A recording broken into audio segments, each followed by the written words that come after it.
Alright, I'm going to do a video of my crawler here. It is a 1986 K5 Blazer. I'll start on the front end here. I've owned it about 4 years. I think February 2012 is when I bought it. I already had 1 tons on it when I bought it. Cheapo 4-inch lift and pretty much stock drivetrain. It was a 383, mild built 383 carb motor when I bought it. But here you go. We'll start on the front here. As you can see, bumper on the front.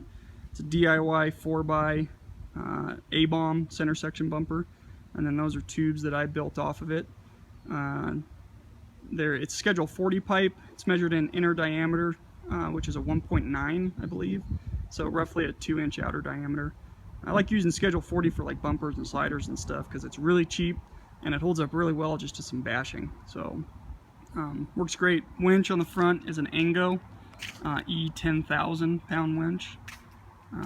Thing's been awesome, relatively cheap, and I've been using it for like 3 years, never had one issue with it. If I do have an issue, I'll just go buy another one. So, like I said, axle on the front's Dana 60, 456 gears. It has a Spartan locker in the front, 35 spline outers with ORD drive flanges. That's a DIY 4x heavy duty diff cover. Steering is a ORD crossover kit that actually was on the truck when I bought it, and then I added hydraulic assist doing the surplus center. A lot of people have done that. It's a 2-inch by 8-inch stroke ram. I think the ram was only like 60 bucks. It was real cheap. And then the hydraulic lines also are from surplus center. They're pretty cheap from those guys. And then the box, the end cap is a DIY 4x end cap, and then I drilled and tapped the top cap myself. And then the pump is a stock Chevy pump with the West Texas off-road upgrade, along with just a extension. It's just radiator hose extension for more fluid. And then I also have a little small Summit Racing cooler on it. Been running it for 3 years, something like that. Never had a single issue with it ever. Worked really, really well. The motor is a bone stock TBI 350 that I pulled out of a wrecked 89 K5. Reworked wiring harness, everything like that to get it set up. I mean, obviously TBI 350s don't have a crazy amount of power, but it runs great. Runs really cool. Never had a problem with it. This truck is a trail truck. It's not a high horsepower anything. It's just a trail truck. So all I care about is reliability, not too much power. I might rebuild it into a 383 one day. I think that'd be pretty cool, but we'll see. Anyways, front suspension is it's leaf spring, obviously, 52-inch springs in the front, and I have an easy inch and also a shim to shim the axle up a little bit for the pinion angle. As you can see on the A-bomb or the B52s, whatever you want to call it, the front spring mounts in the front hole, and then I have the heavy duty shackle mounts in the rear. It is in the factory location. I didn't have to move that. And then those are 6-inch shackles. So it works really well. Flex is really good. I do have Bilstein 5125s with Ford shock tower, like extensions, whatever you want to call it, modified ones. Also DIY 4x adjustable bump stops. This is the weld-on version. Those are really awesome, really good price too. Let's see, tires, as you can tell, 44 by 18, 16.5 boggers. These are the skinny boggers, as been referred to, or the competition boggers, whatever you want to call them. Some people call them sticky boggers. They're not really stickies. They're not the same compound as like an SX sticky or something like that, but they definitely are a lot softer than a normal bogger. My brother's got normal 44-inch boggers, and you can tell a difference. Sidewalls flex a lot better. Tread flexes a little bit better.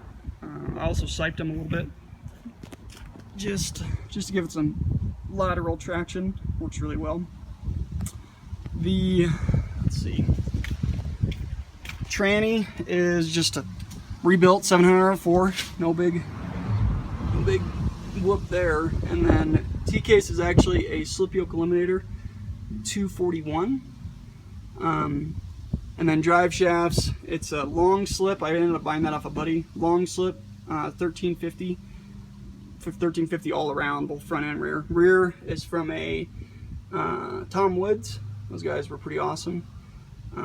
Pretty pricey, but pretty awesome.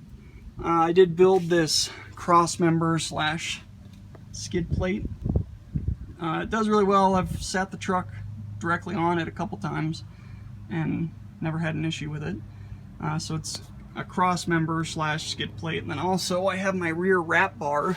You can probably see I have that tied into it as well. With a shackle, 7/8 Heim at the top. Works really well. So rear axle is a 14 bolt, 456 gears, Detroit locker. The axles on this thing actually came out of a military CUCV, so they came stock with 456s and a Detroit in the rear. So I added the Spartan locker in the front. And then suspension in the rear is 56-inch springs in the rear. I have the ORD 4-inch flip brackets. They're actually swapped side to side. So normally they're supposed to be pointing forward just a little bit. Mine, as you can see, it points towards the rear. So you do that with a 56-inch swap. And then these are 6-inch DIY shackles that are ridiculously heavy duty. Shocks are Bilsteins in the rear as well, in the factory location. Heavy duty DIY diff cover in the rear too. Also a disc brake swap in the rear. Let's see. Rear bumper I built. I took a center section off of a buddy. So I guess I should say I built some of it. Center section that a buddy built. It actually was a full bumper, had wings, and it was a full square tube bumper. I didn't really like the ends for what I was trying to go for, but I really liked the center section. So I cut off the ends and built this.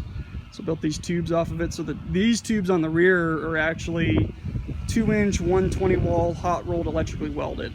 There's stuff I have left over from my cage that I built, which I'll show you in a second. So that's what I used for the bumper. It's tied in. There's some bracing that goes back, and also the rear part of the cage ties in right here too. So it's real nice and stout. You fit that multiple times. Never had a problem. Oh, the sliders, I built those too. Those are out at the same Schedule 40 that I used on the front bumper. They're tied into the frame at 3 points, and then also built little brackets that tie into the body supports. And then also the cage is tied into those as well. So everything's tied in nice and firm. Oh, the doors, those are DIY 4x tube doors. You probably recognize them. I actually won those for free. Nothing's better than getting free stuff. I had Blazer Bash this last year, 2015. It was a raffle that they were doing, and I ended up winning them. So that was really, really cool. So I do have a set of half doors that I built out of Chevy doors, and then a full set of doors, so I can throw on whatever I want. Doesn't matter if I'm going snow wheeling or whatever. I really like these tube doors though. These are awesome. I think I'll probably keep these on the majority of the time. Alright, so the cage, like I said, built out of 2-inch 120 wall hot roll electrically welded. Some of the bracing, as you can tell, is smaller. This is 1-inch 120 wall hot rolled electrically welded. But let's see, you can get an idea of how it's built here. Sorry, I got the hard top on right now. Anytime I take my boys wheeling, I like having the hard top on because it keeps them out of the sun, it keeps them out of the rain, makes it an overall better, enjoyable experience for them. But it seems to be pretty good. I might add to it later, but it works really good. Get a shot in the back here.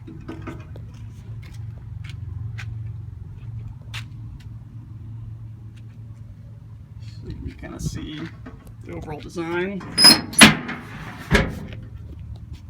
I do have a fire extinguisher mount from DIY. Those things are really awesome too. It's a quick disconnect. Pull this pin right here and it just comes off real quick. Makes it nice.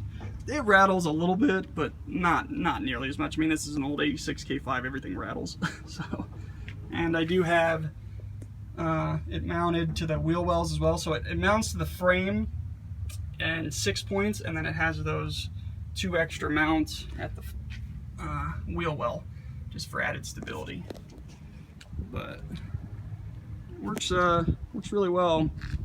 And then also, that's just a big tote that I ended up picking up, and then I mounted these little hooks into the floor, and then I just have these ratchet straps. I don't have it hooked down right now, but that thing's really awesome to be able to carry spare tools, spare parts, fluids, whatever the heck I want. Makes it really nice, actually.